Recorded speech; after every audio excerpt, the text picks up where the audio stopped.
Wenn du eine schlechte Schufa hast, dann ist das Leben nicht schön. Du bekommst keinen Kredit, keine Kreditkarten, möglicherweise nicht mal ein Firmenkonto, kannst kein Auto finanzieren und so weiter und so fort. Die Gründe können vielfältig sein. Vielleicht bist du privat in die Insolvenz gegangen, vielleicht hat es geschäftlich nicht geklappt oder was auch immer. Heute wollen wir dir eine Lösung vorstellen, die vielleicht etwas alternativ ist. Möglicherweise hast du noch nie darüber gehört, aber die dennoch für viele sehr realistisch ist und die schon vielen Mandanten von uns zu einem echten finanziellen Neuanfang geholfen hat.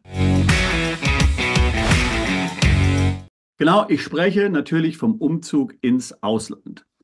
Denn das Gute ist, im Ausland kennt dich keiner, im Ausland kennt die Schufa keiner. Internationale Banken fragen nicht nach der deutschen Schufa, wenn du dort ein Konto eröffnest, weder privat noch geschäftlich. Du kannst dein Fahrzeug finanzieren, du kannst Kredite aufnehmen, du kannst dort all das tun, was du heute nicht mehr kannst in Deutschland. Aber das benötigt natürlich Vorbereitung. Du kannst jetzt nicht einfach zu einer ausländischen Bank gehen und dort irgendwas beantragen. Die Wahrscheinlichkeit, dass du nicht mal ein Konto bekommst, ist sehr groß. Es bedeutet wirklich, dass du einen Aufwand machen musst über viele Monate, möglicherweise ein halbes Jahr oder auch mehr und hier tatsächlich sehr genau, sehr präzise arbeiten musst, um dir im Ausland eine Bonität aufzubauen. Aber möglich ist das absolut. Zunächst mal ist natürlich die Bedingung, dass du auch wirklich im Ausland wohnst. Denn wenn du zu einer ausländischen Bank gehst und dort ein Konto beantragst zum Beispiel und später vielleicht einen Kredit, dann wird dieser natürlich nur an Inländer vergeben, in der Regel nicht aber an Ausländer. Tatsächlich heißt es also, dass du entweder ins Ausland umziehen musst oder wenigstens dir ein Parallelleben sozusagen im Ausland aufbauen musst, dort zum Beispiel eine Wohnung mieten musst, wo du dann auch entsprechende Adressnachweise hast. Wir sprechen zum Beispiel von einer Stromrechnung oder ähnlichen Verbrauchsrechnungen. Du siehst schon, da sind schon gewisse Kosten natürlich auch mit involviert. In anderen Ländern ist es einfacher. Zum Beispiel in den USA brauchst du bei den Banken in der Regel keinen Adressnachweis. Das heißt, eine Adresse, die du dir mieten kannst bei bestimmten Organisationen. Auch dort funktionieren viele der üblichen Briefkastenanbieter übrigens nicht, aber manche funktionieren. Reicht dort in der Regel schon aus, um dir dort Kredit aufzubauen, Stück für Stück, nach und nach. Wie gesagt, es ist kein schneller Prozess. In den meisten europäischen Ländern wird es aber ohne die eigene Wohnung mit der dazugehörigen Verbrauchsrechnung oder einem anderweitigen Wohnsitznachweis, wie zum Beispiel einer Anmeldung, Führerschein, Personalausweis, nicht funktionieren. Wie kommt man nun also zur Bonität? Wie baut man nun Bonität auf? Wie wird man kreditwürdig?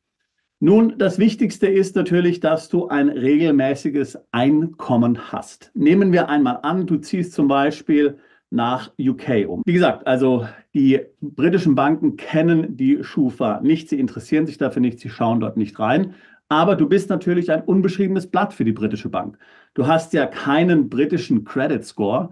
Das heißt, für die Bank bist du eine unbekannte Größe und sie haben noch kein Vertrauen in dich. Du hast also noch keine Bonität. Du musst ganz von vorne anfangen. Das Wichtigste ist zunächst mal, dass du dir hier eine regelmäßige Einkommensquelle suchst. Natürlich ein Gehalt ist ausreichend oder du hast eine eigene Firma, die dir regelmäßig Gewinne auf dein Konto ausbezahlt oder eben auch ein Gehalt. Das ist der erste Schritt. Ohne regelmäßiges Einkommen funktioniert es nicht. Wenn du angestellt bist, selbst für deine eigene Firma, besser aber noch bei einer anderen Firma, die zum Beispiel einem Verwandten gehört, ist es natürlich tendenziell sehr viel einfacher. So, nun hast du also deine eigene Wohnung, du hast eine Einkommensquelle.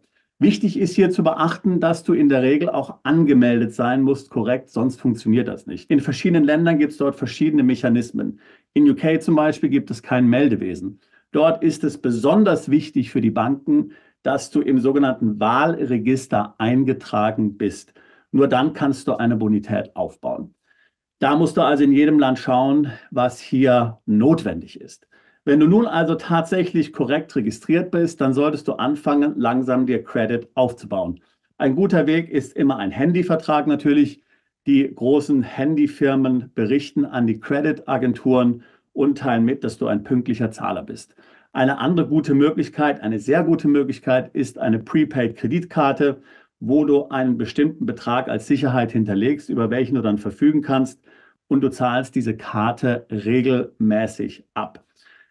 Dann solltest du eigentlich nach relativ kurzer Zeit, und ich sage mal so ungefähr nach 6 Monaten, in der Lage sein, tatsächlich auch eine erste richtige Kreditkarte mit richtigem Kreditrahmen, also keine Prepaid-Karte, beantragen zu können. Und damit ist dann wirklich der wichtigste Schritt zur guten Bonität dann auch schon gemacht. Denn unter der Annahme, dass du diese Kreditkarte nie voll ausnutzt und dass du regelmäßig hier die Rechnung bezahlst, wird das jeden Monat deinen Credit Score verbessern. Nun gibt es natürlich nicht in jedem Land einen Credit Score. Ich habe gerade eben UK erwähnt, in den USA ist es genauso, dort gibt es auch einen Credit Score. Das ist natürlich in jedem Land anders. Aber was auch immer der Mechanismus da ist, um deine Bonität zu bewerten, sobald du anfängst, hier eine gewisse Historie aufzubauen mit Zahlungen, die du regelmäßig machst, zum Beispiel an eine Kreditkarte, wird sich hier deine Bonität verbessern. Ein wichtiges Wort noch zum Schluss. Natürlich kannst du Schulden, die du in Deutschland hast, nicht einfach wegwischen, indem du ins Ausland gehst. Deutsche Gläubiger können bei dir auch vollstrecken, wenn du im Ausland lebst. Sie können natürlich auch die Titel zivilrechtlich in deinem neuen Wohnsitzland anerkennen lassen. Das wäre schlecht, denn dann wäre auch dort letztlich deine Bonität ruiniert.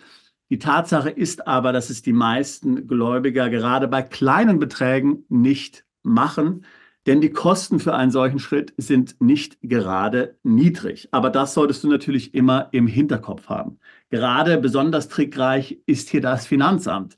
Denn wenn du innerhalb der EU umziehst, dann kann das Finanzamt ganz einfach über Amtshilfe letztlich das ausländische Finanzamt auf deinen Fall ansetzen und letztlich hier deine Schulden eintreiben.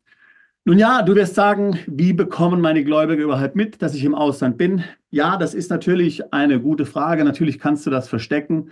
Manchmal ist es aber auch sinnvoller, hier mit offenem Visier zu spielen, denn du machst ja nichts Falsches und du hast ansonsten ja auch nichts hier zu befürchten. Oder vielleicht bekommt es sowieso irgendwie anderweitig heraus über irgendeinen Postnachsendeantrag oder was weiß ich. Das sind Dinge, die du im Vorfeld überlegen und koordinieren musst und vielleicht mit deinem Anwalt am besten besprichst.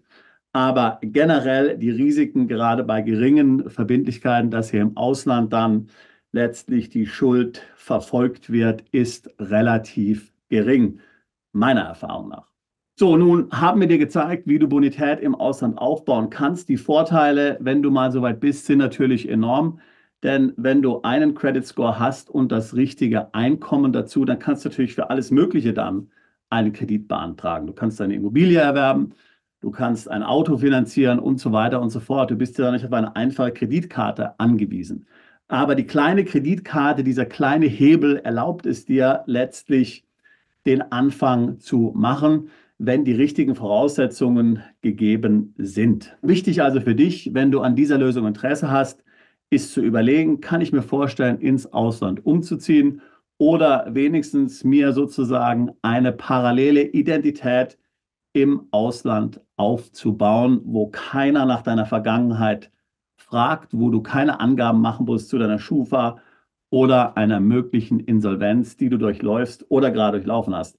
Stell natürlich sicher, dass du hier lokal, dort wo du lebst, in Deutschland zum Beispiel, dich nicht in Konflikt mit dem Gesetz begibst. Wenn du dich gerade zum Beispiel im Insolvenzverfahren befindest oder dieses kurz davor steht, sind mögliche Schritte, wie hier die Gläubiger geschädigt werden, natürlich sehr riskant. Auch steuerlicher Natur muss man natürlich sehr darauf achten, was man hier tut. Denn wenn du Einnahmen im Ausland hast und in Deutschland lebst, sind diese natürlich auch dort zu melden. Eine ausländische Firmengründung ist ebenfalls natürlich dem deutschen Finanzamt zu melden. Wenn du Interesse an dieser Lösung hast, Interesse an einem Neuanfang, an einem finanziellen Neustart im Ausland und darüber gerne mit jemandem sprechen möchtest, der hier schon viele Mandanten zu dem Thema beraten hat, dann buch doch ein Beratungsgespräch. Link packen wir hier in die Beschreibung mit rein.